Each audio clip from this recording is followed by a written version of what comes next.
Now, the greatest radio shows of all time. Suspense. The Shadow Node. Washington calling David Harding, Counter Spy. Classic radio theater. The Great Gildersleeve. Fibber McGee and Molly. Dragnet. Gunsmoke. The Lone Ranger. Now, step back into our time machine with your host, Wyatt Cox. Good evening, friends of the Inner Sanctum. An episode of the NBC Summer Series Confession, as it was broadcast 69 years ago, July 12th, 1953, about a promising college student who gets seduced into a life of crime. We thank you for tuning in on this Sure Happy. It's Tuesday, 12th day of July, 193rd day of the year, 172 days remaining. King Henry VIII of England married his sixth and last wife, Catherine Parr, on this date in 1543. Protestant William of Orange defeated Roman Catholic James II at the Battle of the Boyne in Ireland in 1690. Congress authorizing the Medal of Honor on this date in 1862. In 1960, the first Etch-a-Sketch went on sale. Etch-a-Sketch draws and writes like magic. Turn the knobs and the lines go up and down and all around. No crayons, no chalks, never any mess. Turn Etch-a-Sketch upside down and shake and everything disappears. The original tablet, if you will, Etch-a-Sketch, went on sale in 1960. An incident of police brutality in Newark led to 6 days of rioting there, starting on this date in 1967. Now moving forward up Springfield Avenue in Newark. We're just going past an upset and burned car in the midst of Springfield Avenue, one of the main thoroughfares in this part of Newark. Police cars, probably 50 policemen led by a shotgun squad now moving right up the intersection. 2 and 3 men with a shotgun dropping off at each corner. I see looted stores on all sides. One, a clothing store, has mannequins grotesquely misshapen now. 6 days of rioting, looting, and destruction left 26 dead and hundreds injured.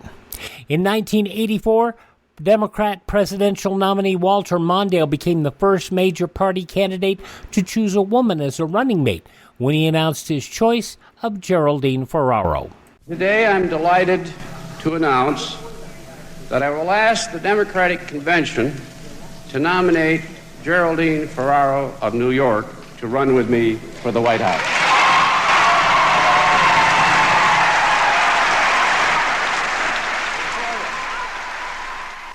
Mondale and Ferraro ultimately not successful.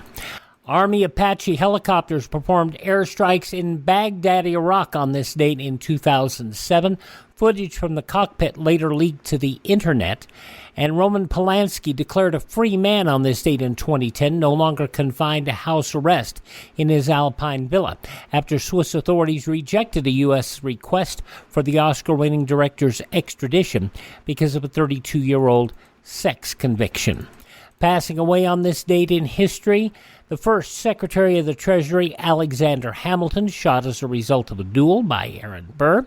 Actor Lon Chaney Jr., Minnie Riperton, the song Lovin' You, one of the first great examples of someone who could sing in the whistle register.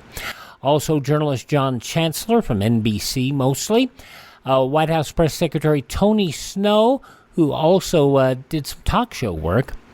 Screenwriter-producer Sherwood Schwartz, you remember him, Gilligan's Island? And actress and model Kelly Preston, the wife of John Travolta. This is the birth date of Henry David Thoreau, the writer-philosopher, inventor George Eastman, also botanist George Washington Carver, soprano Kirsten Flagstaff, architect Buckminster Fuller, lyricist Oscar Hammerstein II, Uncle Milty, Milton Berle, actor-comedian Joe DeRita, pianist Van Cliburn, and actor Jay Thomas, all born on this date in history. The British singer, musician, songwriter Christy McVie is 79 today. You remember the big rock hit Magnet and Steel from back in the 70s? Walter Egan, 74 today. I even played that on the radio. That's how old I am, yes. Fitness trainer Richard Simmons, 74 today. Actress Cheryl Ladd, 71. Gospel singer Sandy Patty is 66. Olympic gold medal figure skater Christy Yamaguchi, 51. The hurricane is coming. Gregory Helms, 48. Also, Brock Lesnar, 45. From Girl Fight, The Fast and the Furious, and Resident Evil, I should say, Michelle Rodriguez is 44. And the WWE's Sami Zayn, who has conspiracies all around him. Sami Zayn, 38. Those some of the people celebrating the 12th day of July as their birthday. If this is your birthday. Hi, we're the Four Freshmen, and we just want to say, Happy birthday to you. From 69 years ago, July 12th, 1953, Confession on this Tuesday, Classic Radio Theater with Wyatt Cox on your favorite station. You ever make a change and then think, why didn't I do this years ago? Well, that's how people feel about switching to Medishare for their health care, especially now with inflation the way it is. People are very happy with the savings. Most families save about $500 a month when they switch. It's a huge help when prices are going up so fast in so many other areas. And Medishare's customer satisfaction rate is double that of health insurance. It's just a different experience, and people really like that. Medishare is an alternative to health insurance. It's a community of Christians who share each other's healthcare bills, and it's been going strong for over 25 years. It really is the gold standard, the most trusted name in healthcare sharing. Find out why people love it, find out why they rave about the customer service, and find out how good it feels to save some money right now. They're super easy to talk to. Here's the number, 833-34-BIBLE. That's 833-34-BIBLE, 833-34-BIBLE. Now on this Tuesday, Classic Radio Theater with Wyatt Cox, an episode of the NBC Summer Series Confession from July 12th, 1953. The confession you are about to hear is an actual recording. Go ahead, please. I make this confession of my own free will because it is true. There has not been any force or violence used upon my person to induce me to make these statements. Without promise of immunity or reward or gratuity, I confess. You understand, of course, that your confession will be made public through the radio program Confession? I do. That your name for the purpose of this broadcast will be Martin Everett? Yes, sir. You understand all this, Martin? Yes, sir. I don't think any of them out there, any at all, ever had it happen to them the way it happened to me. But maybe there is someone. If there is, heaven help them.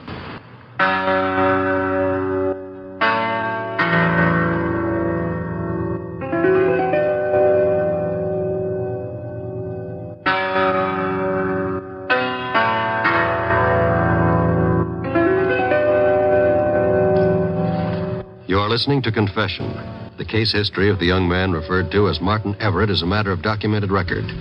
You will hear the story of his crime experience as told in his own words.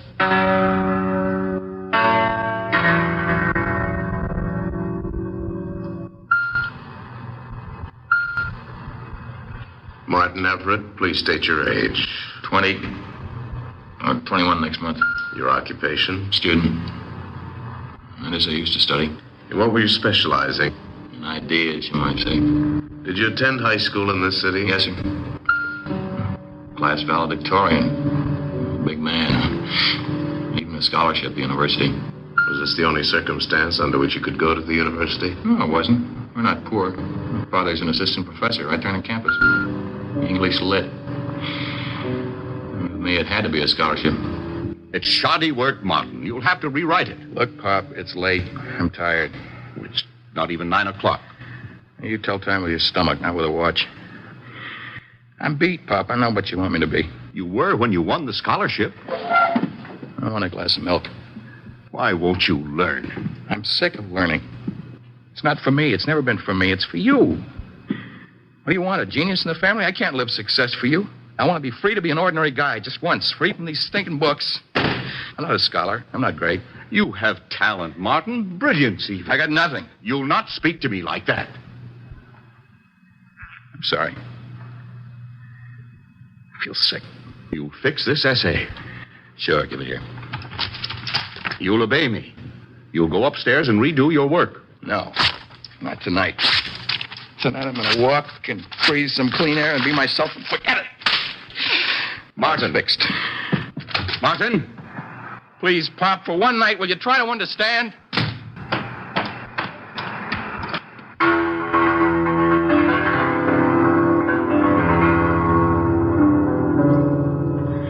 I should have stayed home that night, but I guess the crazy way things started to happen, no matter where I went or what I did, it wouldn't have made any difference. I kept walking over to a crummy part of town. I wondered what I'd have been like if I was raised in a place like that. Kept thinking about it, and pretty soon my headache was gone. That was when I realized that somebody was following me. At least that's the way it seemed. I kept looking over my shoulder. Once I caught a look at him, he was kind of young, about my age and build. I walked faster and tried to shake him off, but I couldn't. No matter what I did, he stuck with me, right behind me all the time. I got scared, so I ducked into a drugstore.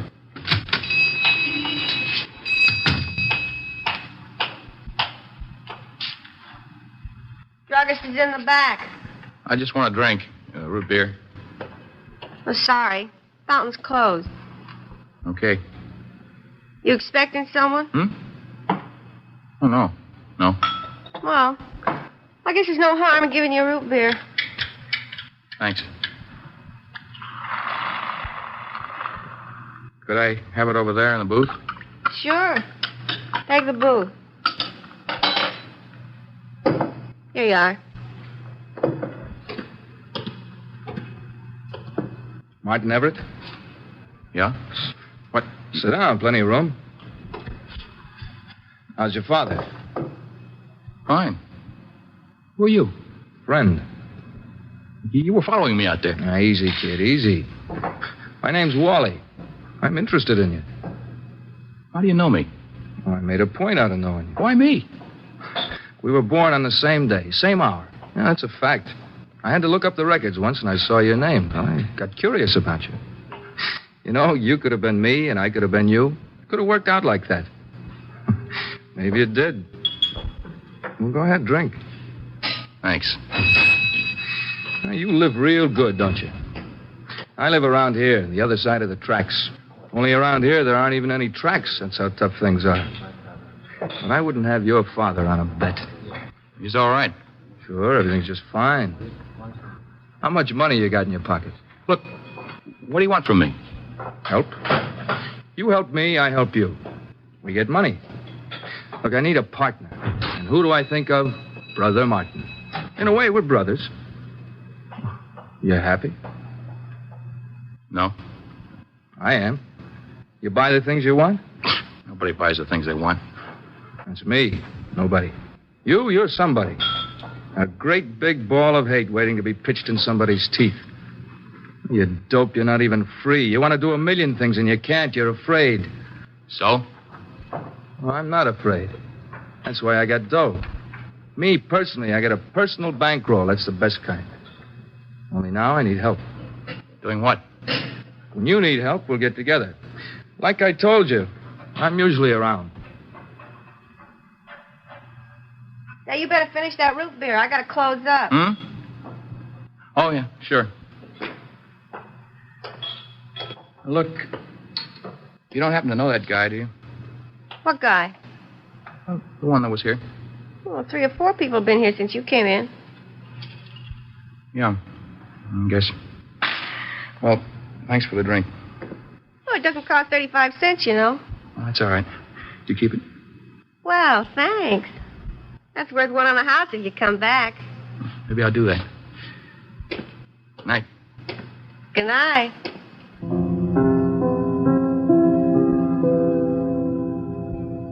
She was pretty. The waitress. She smiled when I left. I remember that now, but right then I was thinking about this other guy, this Wally. It doesn't sit too good when you find out somebody's been watching you, especially somebody talks as funny as he did. I mean, all that business about me being him and him being me. And there was something I couldn't figure out. If he was following me outside, how did he get into that drugstore booth before I did? I didn't meet him again until one night I was studying and my father came home. Martin? In here, Pop. Ugly night out. Too much rain for this season. Studying, Martin? Mixing Leibniz and Spinoza. What do you get? A headache. Again? It was a joke. Well, I'm glad we don't have to go through another struggle like last week. No. Hey, look, Pop. There's some sweaters on sale at Sullivan's. You got a good price. It's a sale. How much? $15. Certainly dollars. Why, it's an outrageous figure for a simple sweater. Okay. Should have known. Going to study upstairs, Martin? Yeah. Study.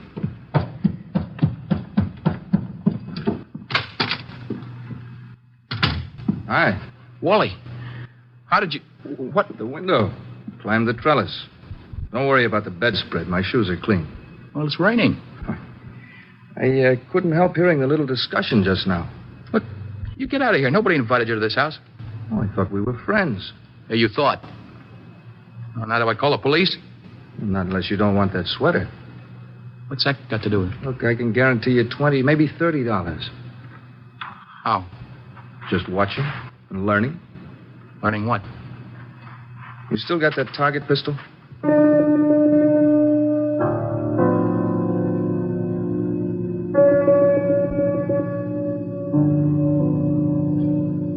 Didn't bother me too much. That's a funny thing. It was like I was just picking up somewhere where I'd left off. The thing that really bothered me was how Wally's shoes were so dry when it was raining out. Well, we went down the trellis. Okay. All you have to do is watch and make sure nothing happens that I don't see. Let's get it over with, huh? Leave it to me. Well, can I help you, son? Bottle of bourbon. Well, I'm afraid you're a little too young for that. Am I old enough for this? Look, son. You don't mean anything to me, get it? Not a thing. A bullet can burn your stomach, I'll feel no pain. Now, give me the money in that register. Just the bills. Thanks. Thanks a lot.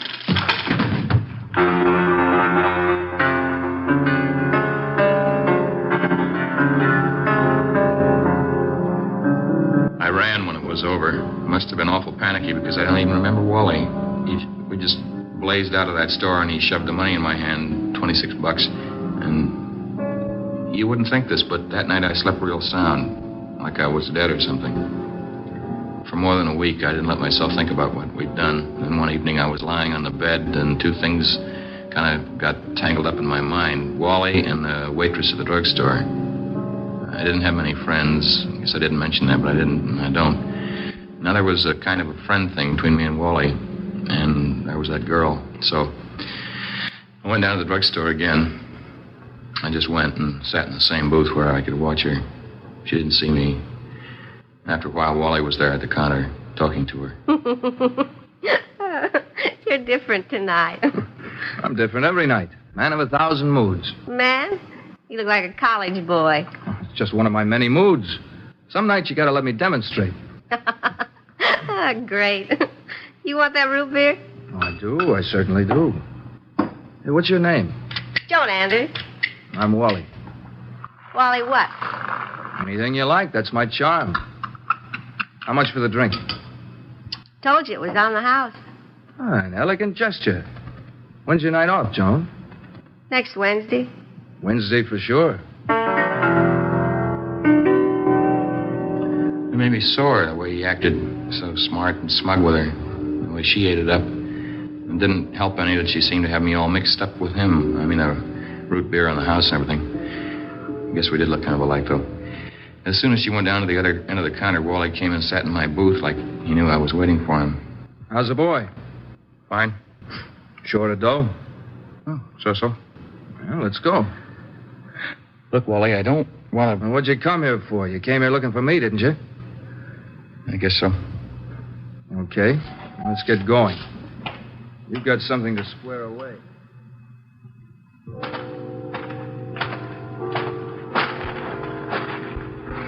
Know where you are? You kidding? Sure I know. This is the university. In this building right here? It's Beaton Hall. Girls' dormitory. Yeah. The rich ones live here. Those Wrigley ones with the football players on the string and 10 trunks full of clothes. And jewelry. That's a fire escape, Marty, and an open window up there. Wally, this is my territory. I can get into trouble here. Sure, it's your territory. What do you think we're here for? Those dames ever give you a tumble? You owe them something? No. What are you waiting for?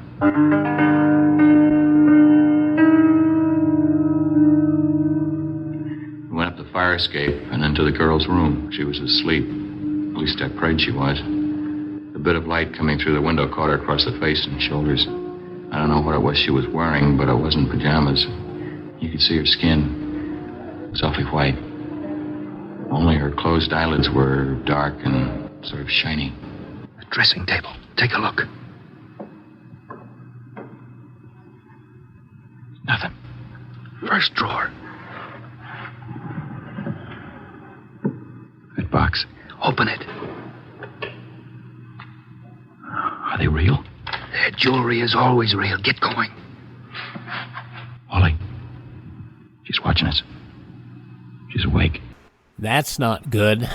From 69 years ago, July 12th, 1953, Confession. Thank you for tuning in to Classic Radio Theater with Wyatt Cox on your favorite station.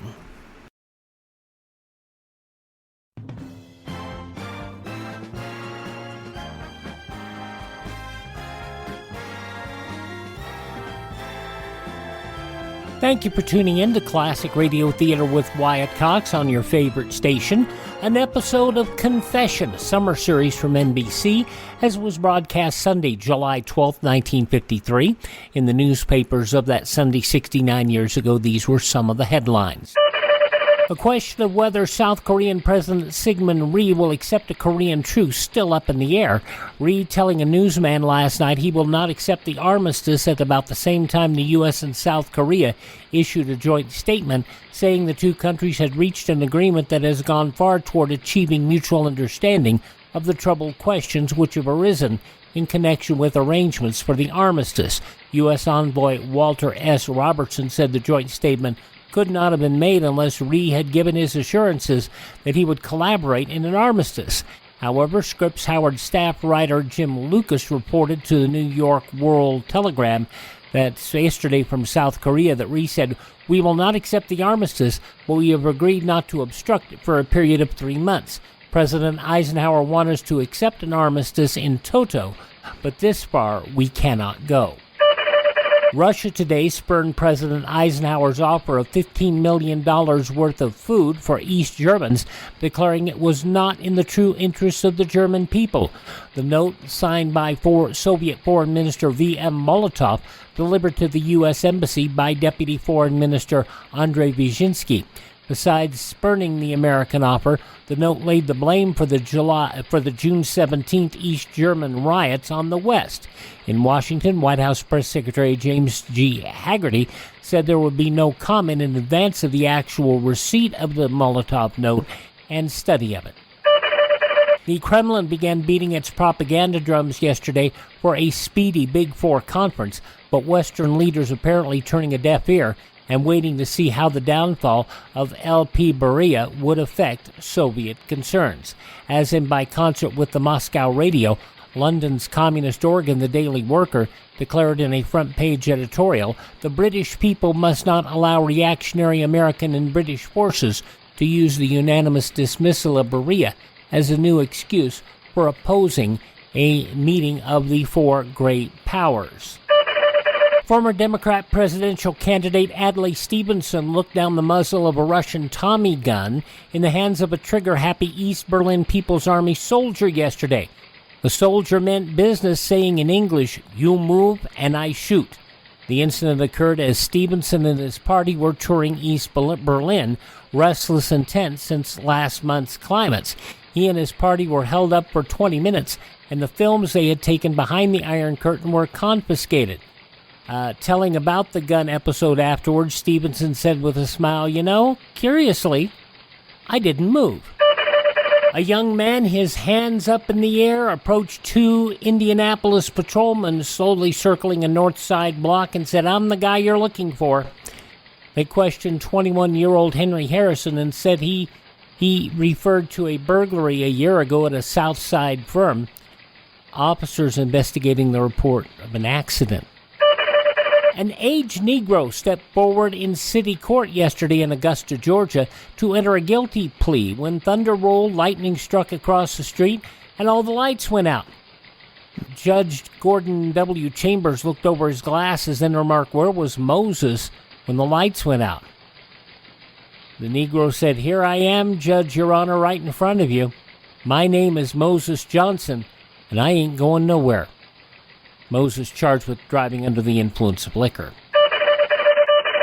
Those some of the day's top news stories as reported in the newspapers of Sunday, July 12, 1953, on your radio confession. The conclusion next on this Tuesday Classic Radio Theater with Wyatt Cox. Another summer series on Wednesday's Classic Radio Theater, the summer series Somebody Knows. CBS offering $5,000 who can help break the Mary Agnes Kabrishka murder 72 years ago, July 13th, 1954.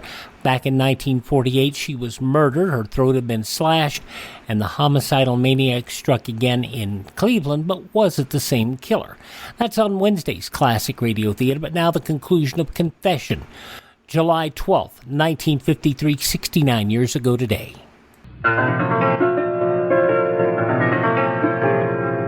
The girl just sat there in bed, stiff and trembling, even more scared than I was. I got out fast. Couldn't stand the look on Wally's face, or the girl's. It was Wally's idea, not mine. Not Martin Everett. So I made a dash for the fire escape, and I got down somehow. I listened. She didn't scream or anything, and I thought that was strange, but the main thing was getting away from there. Soon I was sneaking across my own lawn to the rose trellis. Martin. Pull yourself together. It's me, Wally. You got out okay? She knew you. I don't think so. I think she did. I killed her. How? It was this. You knew I was going to. Hide it.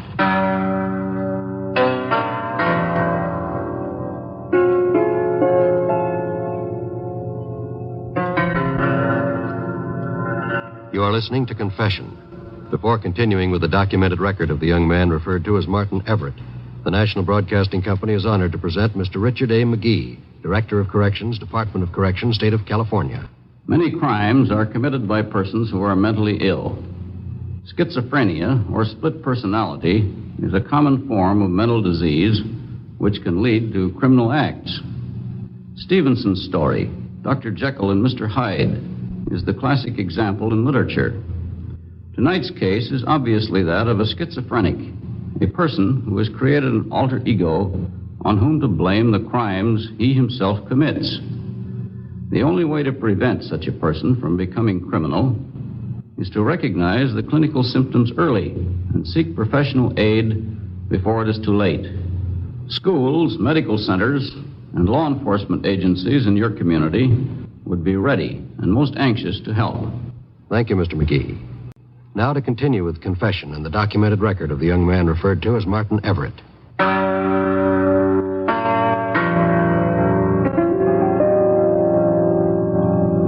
I looked at the knife in his hand, a kitchen knife. It was ours. I knew the nick on the handle. Wally disappeared into the night, and somehow I got up the trellis to my room, put the knife way back in the closet along with the jewels, and then I turned the light on. There was blood all over the front of my shirt. I didn't know how it got there. It was Wally killed her, not me. I kept saying it over and over, but I wasn't sure. I tried to figure out about the blood on my shirt. Blood from the murder Wally committed. I thought of everything I knew about him, the way he came and went and sort of took control of everything, the way he said we were born on the same day, and we were brothers. It frightened me even to think about it. That night I didn't sleep so good. Terrible. Just terrible. What's that, Pop? Now, that girl who was killed last night, she was one of my students. What to say about her? Whoever did it used a knife. Dreadful. The police think it was done by some maniac. But that's crazy. Yeah, to put it mildly. You going to school with me? No, thanks.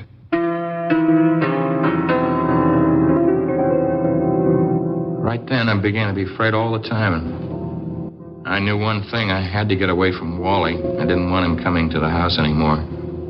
So in a couple of days, I went back to the drugstore to finish it off once and for all. He was in a booth. I've let you do what you wanted, haven't I? No. What you wanted. You didn't object so hard. Like, what if they connect me up with these things? How can they? You're a college boy. You never did anything bad in your life. Well, what about you? If they catch you, will you talk? You ought to know. Besides, I never get caught. Take it easy. Well, where you been? Hey, tomorrow's Wednesday. Our date's still on?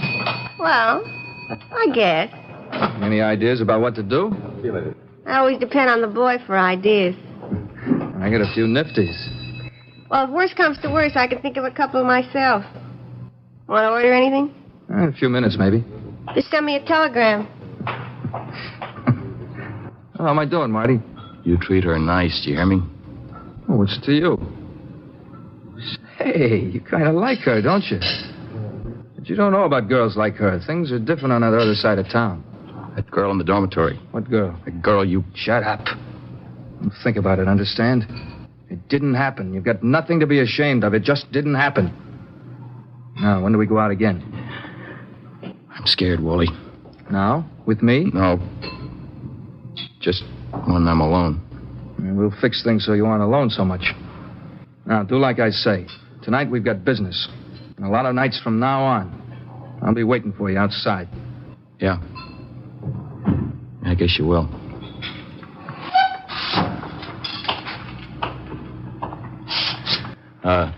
Can I talk to you for a second? You ready to order now, lover? I think you're confusing me with that other fella, Wally. Oh, man of 1,000 moods again. Joan, just don't go out with him. Please. Why? He's dangerous. Well, he better be a little dangerous, or I won't go out with him anymore. And I'll be late tomorrow. There it was again, a mix-up between me and Wally. It's when I first got the idea that everything was wrong, as wrong as it could be. That night I was at a filling station, I think. Next night, Wally didn't keep his date with Joan. He stood her up, and there was some kind of robbery. I didn't remember real well because I was in a daze most of the time. What was real, Wally or me? I thought maybe there wasn't any Wally. Maybe it was all me or just part of me. Maybe I was crazy and imagined it all. Why would I do a thing like that unless I was a murderer and a thief? Because I wanted to be. Come in. Martin? Yeah, Pop? Mind if I sit on the edge of the bed a minute? I'll move over. I've been thinking about you and me. Perhaps, Martin, you're right. We're trying to make something of you that you're not. Yeah, I guess you're disappointed. Yes, I am. What would you like to do? Oh, I'd like to be a sharpshooting student who'd win all kinds of honors for you. I'd like everybody to be proud of me. Well, the last part can still be. Pop, let me have another fling at it. I'll work. I didn't want to work before, but now I do. I want to make something of myself. I don't want to be what I am now. I don't think that's so bad, Martin. You're a fine boy. I'd like to see us get along better. Yeah, we will, Pop. Well, then, try it again if you want. And if you decide to quit, do something else, that's all right with me. That's a deal. I hit the books again, harder. For a month, maybe. I didn't even think about Wally. Then I got restless. At night, I'd toss around my bed and think about Wally and Joan. You know, the waitress. I remembered the way she looked at Wally. I remembered that girl in the dormitory, the way her shoulders looked in the moonlight. I sure wanted to see that Joan again. Hello, Martin. Wally? It's been a long time. Look, leave me alone. That's easy to say. I'm done with that other business. You want some excitement? Be honest with yourself, Marty. What is it, on or off? You want to get something out of your system or don't you? Please, Wally, nothing bad this time, huh? Nothing real bad. Sure. Nothing bad.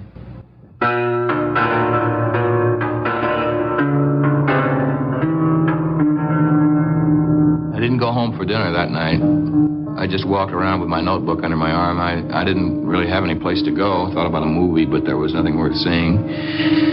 Then I saw one of those bathing suit ads in a signboard, and I thought about Joan. When I got down to the drugstore, she was just leaving for the night. I didn't say anything to her. She didn't see me as usual, so I just followed her. And suddenly Wally was there again, ahead of me on the street, between me and Joan. He was following her, too. She put her key in the door of a slummy little house. That's when Wally stepped forward. Joan. Well, look who's here. Man of many moods. You sure got your nerve. You mad at me? Oh, no. You can stand me up anytime you want. Can I at least come in and explain? Well, I don't want to hear any of your wild stories. Can I, Joan, please? I just got one room here. Anybody else around? No. People who own the house are away. Can I? Sure. Come on in.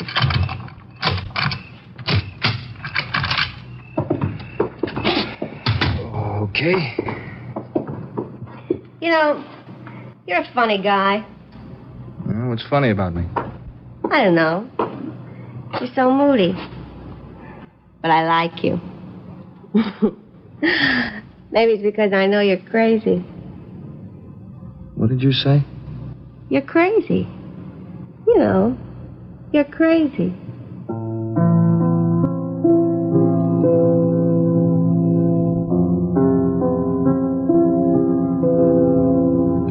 I couldn't stand it anymore. She put her hands on my shoulders. I could feel them there. But it was Wally's face she was smiling up into. Wally. I hated him then more than I ever hated anything, because I knew just what he was going to do to her and then what he'd been doing to me. I wanted to kill him. Just kill him. So I slugged him over and over. It felt wonderful. That's what I wanted to do ever since I'd met him. I choked him. My arms and my hands and my shoulders ached, but I kept it up until I was through. Until I knew he was dead. Only when he fell, it wasn't Wally at all. It was Joan. I'd killed her. I couldn't understand it. I couldn't. I tore a piece of paper out of my notebook, and I began to write. Please, somebody. Please, somebody catch me before I kill again. That's what it says, Martin. Officer, I fail to see what that message has to do with my son. Perhaps you'd better wait downstairs in your living room, Mr. Everett. But I have a right. Please. Very well.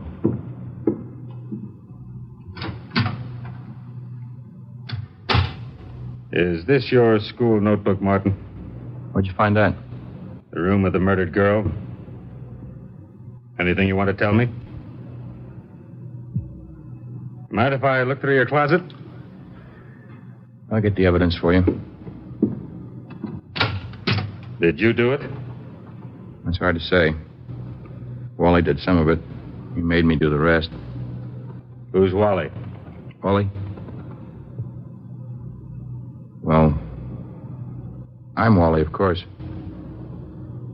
I guess.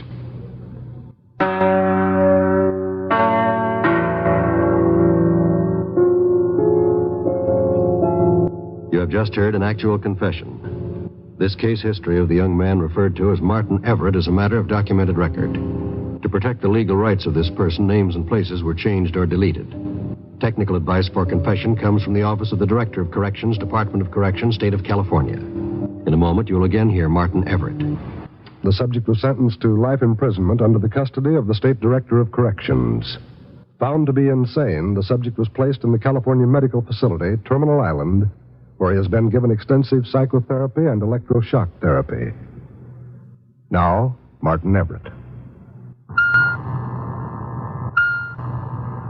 The reason I'm making this broadcast is to try to explain how a terrible thing like that can happen to a person. There's plenty I don't understand about it, although a lot of psychiatrists and doctors have tried to explain it to me, but I know this. Wally was still alive that night after I thought I'd killed him. But now he doesn't bother me anymore. Maybe he's really dead. But I guess the doctors will tell me when he is. And we'll see about me.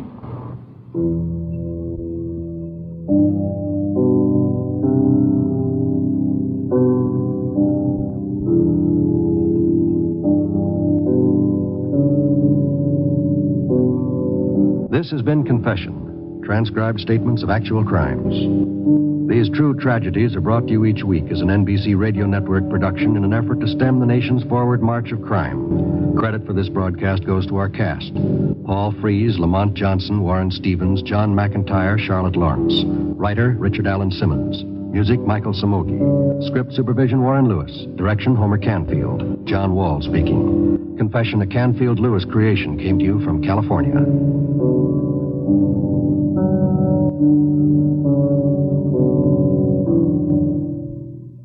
July 12th, 1953, Confession on Classic Radio Theater with Wyatt Cox. Thank you for joining us today. Would you thank this station, support their advertisers? It's their kindness and courtesy that allows us to be with you each and every time we roll around here on your favorite station. If you miss a day, you don't have to miss a single show. You can find all of our shows at our webpage, classicradio.stream. That is classicradio.stream, where you can stream our shows, learn more about classic radio collecting. You can contact me there. You can find all the podcast links to where you can hear our show, and you can even buy me a copy if you're so inclined.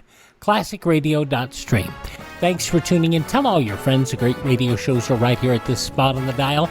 Classic Radio Theater with Wyatt Cox on your favorite radio station.